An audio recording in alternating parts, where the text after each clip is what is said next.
Assalamualaikum warahmatullahi wabarakatuh. Perkenalkan, nama saya Vivita Sari. Di sini saya akan mempresentasikan hasil tugas 4 saya. Baiklah, untuk mempersingkat waktu, saya akan langsung mulai.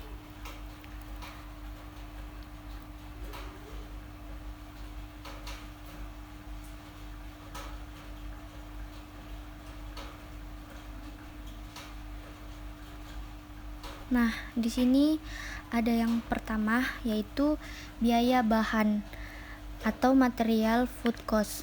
Biaya bahan juga bisa diklasifikasikan sebagai biaya langsung atau biaya tidak langsung. Variable cost. Biaya bahan ini terjadi dari A.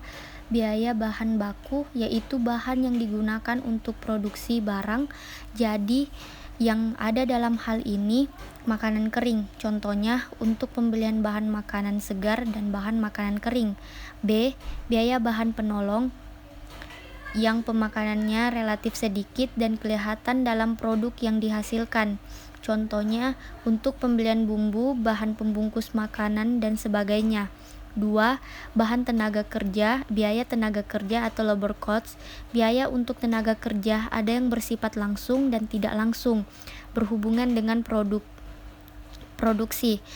A. Biaya tenaga kerja langsung adalah biaya untuk gaji atau upah tenaga kerja yang terlibat langsung dalam proses barang menjadi barang. Jadi, makanan yang siap untuk disajikan kepada konsumen. Contohnya adalah gaji untuk tenaga pemasak dan pengawas pemasak, petugas penyajian makanan, dan lain-lain. B. Tenaga kerja tidak langsung adalah gaji atau upah tenaga kerja yang tidak langsung memproses bahan menjadi barang jadi. Biaya ini juga dapat dimasukkan dalam kelompok biaya overhead, contohnya supir, petugas administrasi, dan lain-lain. 3. Biaya langsung tambahan atau overhead. Biaya overhead adalah biaya yang timbul dalam proses produksi, sekian biaya bahan baku dan biaya tenaga kerja langsung. Biaya ini termaksud biaya tetap karena tidak dipengaruhi oleh perubahan volume produksi. Contohnya dalam penyelenggaraan makanan adalah biaya untuk A. Air, telepon, administrasi atau pembelian alat tulis, bahan bakar, listrik, gas, solar, dan lain-lain. B. Pemeliharaan peralatan dapur dan alat kebersihan, taman, dan sebagainya. C. Penyusutan pengadaan fisik alat, furnitur, dan sebagainya. D. Asuransi dan tenaga kerja tidak langsung, dan lain-lain.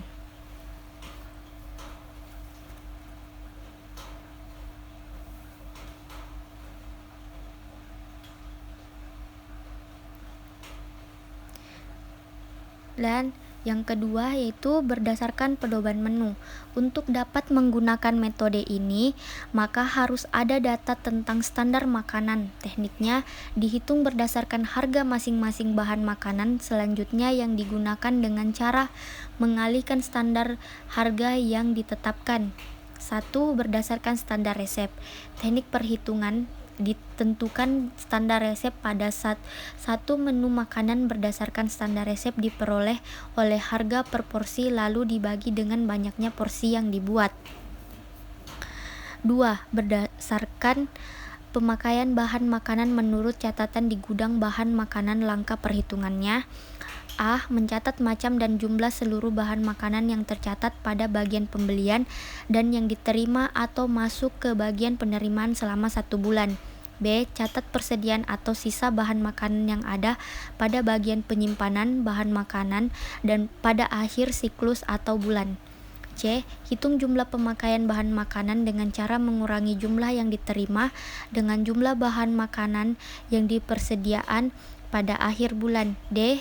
Hitung harga seluruh bahan makanan tersebut atau dihitung satu persatu sesuai jenis bahan makanan dengan cara bahan makanan yang telah ditetapkan berdasarkan harga kontrak atau harga beli oleh institusi selama 1 bulan. E. Harga pemakaian bahan makanan 1 bulan sama dengan jumlah pemakaian 1 bulan dikali harga satuan bahan makanan. F. Apabila semua jenis bahan makanan sudah diperhitungkan berdasarkan harganya secara keseluruhan, baik yang dibeli maupun yang ada pada persediaan awal dan akhir. Rumusnya, biaya bahan makan per orang per hari sama dengan biaya bahan makanan per jumlah konsumen per periode.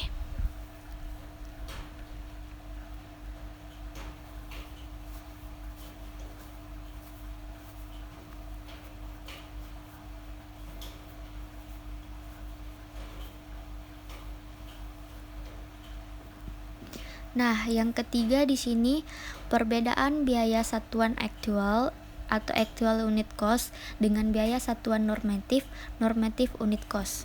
Perbedaannya di sini actual unit cost adalah biaya yang dikeluarkan untuk menghasilkan suatu produk makanan kemudian dibagi dengan jumlah produk yang dihasilkan. Rumusnya itu UC sama dengan TC per Q. UC itu adalah biaya satuan aktual, TC adalah biaya total, Q itu adalah jumlah produk. Sedangkan normatif unit cost adalah seluruh nilai biaya yang melekat untuk memproduksi makanan atau biaya tetap ditambah biaya tak tetap dibagi jumlah produksi.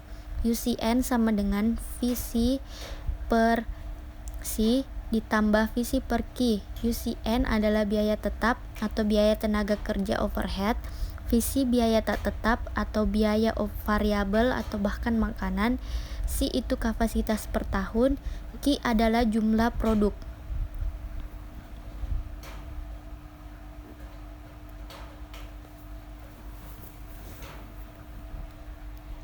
Nah, di sini nomor 4, sini ada 2 tabel. Saya memakai tabel ada menu makan pagi saya. Yang pertama yaitu nasi putih. Di sini ada bahan makanan segar, bahan makan kering dan bumbu. Nasi putih saya kasih masuk di bahan makan kering yaitu beras 100 gram. Bumbunya tidak ada. Kemudian ikan layang goreng. Bahan makanan segarnya itu ikan layang segar seberat 60 gram. Bahan makan keringnya itu minyak 10 gram, asam 5 gram, bumbunya itu garam 2 gram. Tempe goreng, di sini bahan makan keringnya itu tempe 15 gram dan minyak 10 gram, bumbunya itu garam 2 gram. Dan kemudian tumis kangkung, bahan makanan segarnya itu kangkung 10 gram, bahan makan keringnya itu minyak 5 gram, kecap 10 gram, bumbunya itu bawang putih 5 gram, bawang merah 5 gram, garam 3 gram. Dan di sini perhitungan biaya bahan makanan berdasarkan pedoman menu. Nah, di tabel di bawahnya ini ada rincian bahan, satuan, berat yang dibutuhkan, standar berat, harga satuan, food cost.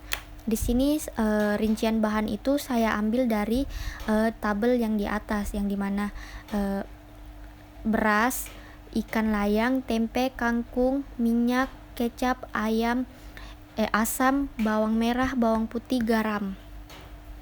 Di sini berat yang dibutuhkan beras itu ada 100. Dimana kenapa saya bisa tulis di sini 100? Karena saya ambil dari tabel yang di atas beratnya itu 100 gram. Begitu juga dengan yang di bawah-bawahnya. Dan kemudian standar beratnya itu kenapa 0,1? Karena seperti yang kita ketahui, kilogram diubah menjadi gram, yaitu kilogram setara dengan 1000 gram. Karena kita di sini ambil gram. Jadi 100 dibagi 1000 hasilnya 0,1. Sedangkan di sini ikan layang 60, saya bagi 1000 hasilnya 0,06. Dan di sini 15 hasilnya 0,015, 10 0,01, 25 0,025, 10 0,01, begitu seterusnya. Harga satuannya di sini kenapa saya tulis 10.000? Karena di tempat saya beras itu harga 1 liter itu 10.000 dan food costnya di sini saya ambil 1.000 karena saya cuman memakai per gram. Nah, di sini ikan layang harga satuannya itu 10.000 dan saya cuma membutuhkan satu ekor ikan. Dan begitu seterusnya. Hasilnya yang tadi 5.675. Nah, di sini menu siang. Nah, di sini menu siang ada nasi putih, telur ceplok, tahu goreng, tumis kangkung, bahan segar, bahan makan kering, dan bumbu. Di sini kita bisa lihat dan kita langsung ke perhitungan biaya bahan makanan berdasarkan pedoman menu. Di sini ada rincian bahannya, ada beras, telur, tahu, kangkung, minyak, kecap, garam, bawang merah, bawang putih. Di sini berat yang dibutuhkan sama juga dengan tabel yang sebelumnya. Saya mengambil berat yang dibutuhkan, yaitu bahan berapa gram yang dibutuhkan dari rincian bahan, dan standar beratnya juga saya bagi 1000. Kemudian harga satuannya juga sesuai dengan di tempat saya. Di sini telur kenapa 40? Karena satu rak itu 40.000 dan saya cuma butuhkan satu telur. Jadi saya tulis di sini 2000. Dan hasil dari food cost-nya itu 4.651 rupiah.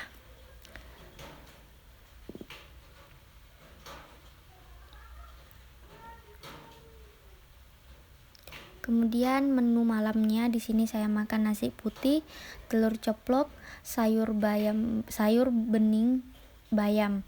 Di sini bahan makanan segar, bahan makan kering, bumbu. Sini telur ceplok masih kayak tadi, telur ayam 50 gram, dan bahan makan keringnya itu minyak 10 gram. Sayur bening bayam, bahan makanan segarnya itu bayam 10 gram, labu kuning 40 gram, daun kemangi 3 gram, dan bumbunya itu cuman garam 5 gram. Nah, di sini bisa kita lihat seperti yang tabel yang tadi, rincian bahannya itu beras, telur, bayam, labu kuning, daun kemangi, minyak, garam. Berat yang dibutuhkan yaitu 100, 50, 10, 40, 3, 10, dan 5. Nah, di sini harga satuannya juga ada 10.000, beras masih 10.000. Dan hasilnya itu food cost-nya 4.576. Mungkin itu saja yang dapat saya paparkan. Lebih dan kurangnya mohon dimaafkan. Wabillahi taufik wa hidayat. Wassalamualaikum warahmatullahi wabarakatuh.